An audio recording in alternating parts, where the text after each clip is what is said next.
ಬನ್ನಿ ಮಕ್ಕಳೇ, ಕುಳಿತುಕೊಳ್ಳಿ. ಧನ್ಯವಾದಗಳು ಸರ್. ನಿಮ್ಮ ಭಾನುವಾರ ಹೇಗಿತ್ತು? ತುಂಬಾ ಚೆನ್ನಾಗಿತ್ತು ಸರ್. ಗುಡ್. ನೀವು ಭಾನುವಾರ ಆಟಗಳನ್ನು ಆಡುತ್ತೀರಾ? ಹೌದು ಸರ್.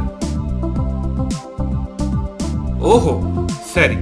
ಇಲ್ಲಿಯವರೆಗೆ ನಾವು ಅನೇಕ ಅಕ್ಷರಗಳನ್ನು ಕಲಿತಿದ್ದೇವೆ ಅಲ್ಲವೇ? ಹೌದು ಸರ್. ಕೃಣಾಲ್, ನಾವು ಹಿಂದಿನ ತರಗತಿಯಲ್ಲಿ ಕಲಿತ 5 ಅಕ್ಷರವನ್ನು ಹೇಳಬಲ್ಲೆಯಾ? ಹೌದು ಸರ್. ಪ, ಯ,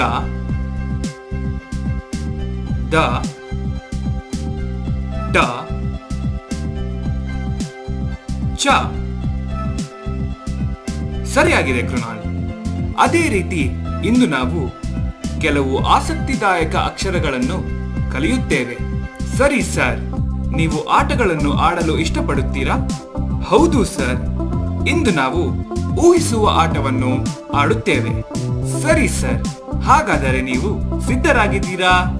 ಹೌದು ಸರ್, ನಾವೆಲ್ಲರೂ ಸಿದ್ಧರಾಗಿದ್ದೇವೆ. ನನ್ನ ಜೇಬಿನಲ್ಲಿ ಒಂದು ವಸ್ತುವಿದೆ. ಇದು ಸಣ್ಣ ಬಟ್ಟೆ ತುಂಡು. ಅದು ಏನೆಂದು ಊಹಿಸಿ.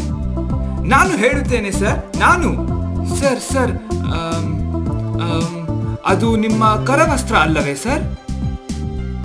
ಸರಿ. ನೋಡಿ, ಇದು ನನ್ನ ಕರವಸ್ತ್ರ. ಮಕ್ಕಳೇ, ಇಂದು ನಾವು ಕರವಸ್ತ್ರ ಪದದ ಮೊದಲ ಅಕ್ಷರವನ್ನು ಕಲಿಯುತ್ತಿದ್ದೇವೆ. ಸರಿ ಸರ್. ಹಾಗಾದರೆ ಕರವಸ್ತ್ರ ಪದದ ಮೊದಲ ಅಕ್ಷರ ಯಾವುದು ಎಂದು ಹೇಳಿ. ಕ ಸರ್. ಅತ್ಯುತ್ತಮ. ಇಲ್ಲಿ ನೋಡಿ, ನಾನು ಬೋರ್ಡ್ನ ಮೇಲೆ ಕ ಅಕ್ಷರವನ್ನು ಬರೆಯುತ್ತಿದ್ದೇನೆ. ಎಚ್ಚರಿಕೆಯಿಂದ ನೋಡಿ. ಸರಿ ಸರ್.